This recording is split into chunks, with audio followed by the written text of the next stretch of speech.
Going to our guest now. I understand Mayuresh Joshi has been waiting by very patiently on the show for us. Mayuresh Joshi, fund manager, Angelbroking, joining us right now. Mayuresh, we were just getting our viewers some exclusive details when it comes to this whole issue with the Binani cement, as well as the latest we're getting in terms of Ultratech. Any commentary you have on that?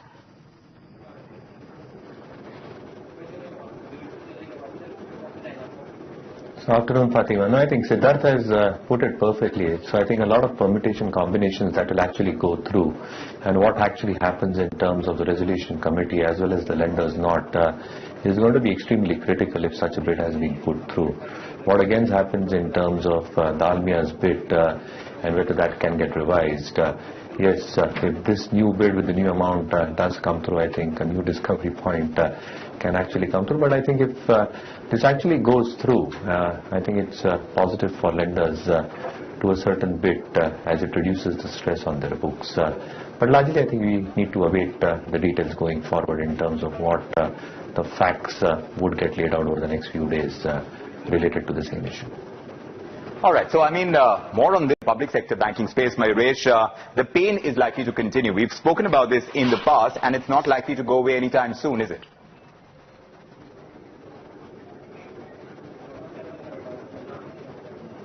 Afternoon, Vikramo. Absolutely, I think the pain in terms of earnings not recovering is going to persist at least for the next 2 to 3 quarters, to say the least. And again, I think the multifold logic and reasoning on why the earnings downgrades will take place, apart from what has got reported in the PNB scam, is largely going to be led by higher provisioning, both in terms of the existing NCLT cases, the NCLT List 2 cases, as well as the new NPA norms that have been put forth by the regulator.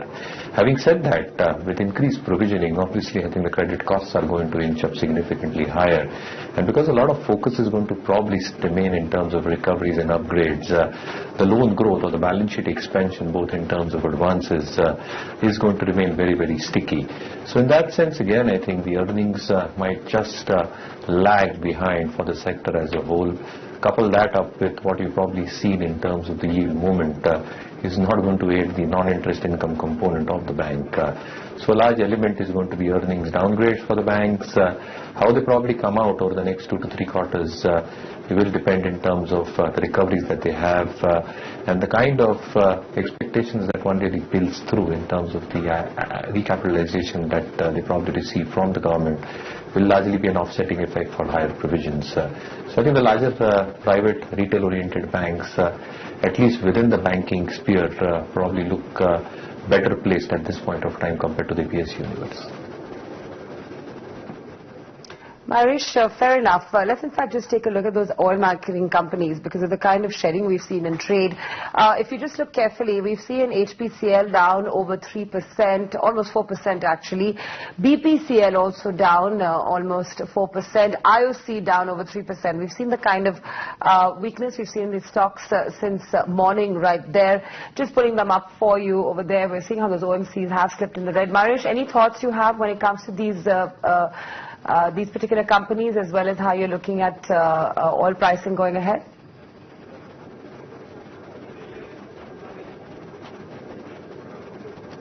So Fatima, I think a large element in terms of the downstream companies is obviously going to be how the oil prices move, and if one really expects oil prices to move in a range for the better part of the next financial year between $57, $58 to $67, $68. I think a large element in terms of earnings estimated for oil prices to stay in the range is factored in. The second element obviously becomes the rupee-dollar equation. And if one really assumes on this front as well that the rupee does not depreciate too sharply against the dollar, I think the earnings sensitivity on this front largely remains contained. The third element for OMCs is obviously the marketing margins for both petrol and diesel. And you've seen both these marketing margins actually dwindle down quite substantially. But I think there will be a slow and gradual recovery in both these margins going ahead as well, and that should provide some amount of respite to the earnings cycle. The fourth angle obviously becomes the kind of capacity additions that a lot of these OMCs are doing.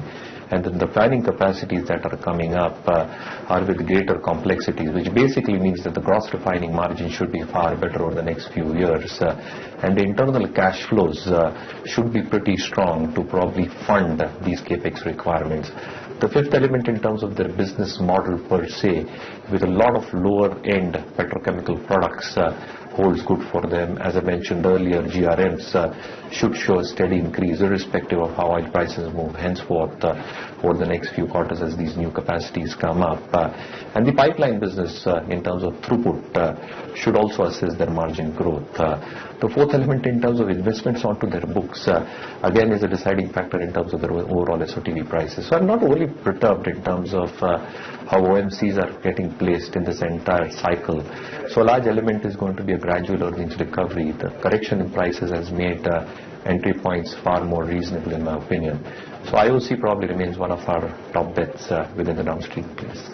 All right, so IOC within the entire OMC pack looks the most promising, even at on a day that we're seeing so much of a slide coming in, and that's where the opportunity perhaps is. 3.5% or more cut coming in on that particular counter, but all across the oil marketing companies, we are seeing that kind of slide come in today.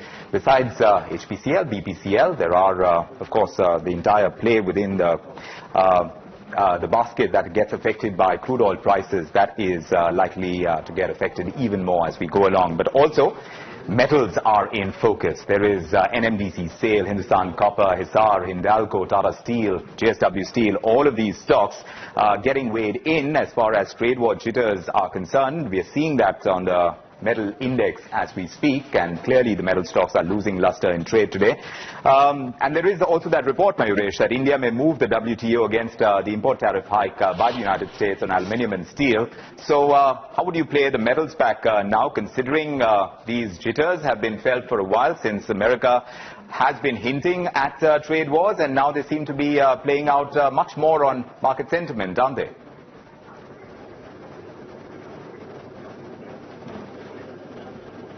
Oh, absolutely, and I think the kind of retaliatory actions that can actually get taken is a large unknown at this point of time, and that does pose headwinds for the metal industry as a whole, ferrous, non-ferrous likewise. The second element, because it's a commodity-driven play, is obviously going to be depending upon the demand-supply dynamics, and if these import tariffs probably increase supply within the non-US market, you're probably going to see pricing actually take a hit.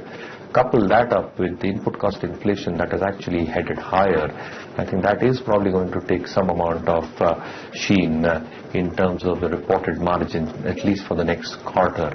The third element again becomes a domestic demand supply, and though domestic demand has remained extremely buoyant, specifically for the ferrous play, along with few elements in the non-ferrous side of business as well, you probably expected to see realization remain far more stable. But all these conditions pose headwinds for the sector as a whole. So a large element is going to be to wait and watch over the next few days or weeks on what probably happens in terms of the retaliatory action both from the EU side as well as what China does. Though the Chinese export component has become far lesser for commodities like steel, and what happens with the input cost over the next few weeks, because that's going to be the key deciding trend in terms of how these commodities will shape up, at least for the first half in the next financial year. So clearly, I think it's a wait and watch over the next few weeks in terms of all these developments that take place.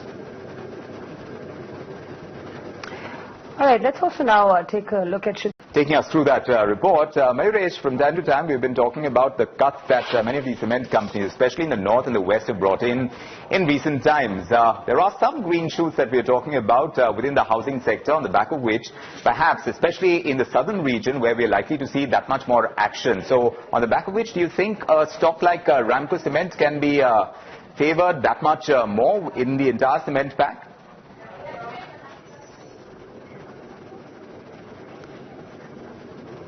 So yes, again, I think I've been liking this stock along with JK Cement for a length of time, and my own belief is that the cement cycle is going to turn positive, both in terms of utilization levels going up, and what you've probably seen in terms of realizations remaining extremely constrained. As demand activity starts picking up, as utilization levels start picking up beyond that 75, 80, 85% kind of a mark over the next 1.5 to 2 years, aptly aided by the push through that the government will give for rural affordable housing, urban infrastructure, urban housing. My entire sense is that the pass-through in terms of input cost inflation, specifically in terms of petcoke inflation and elevated freight and logistic cost inflation,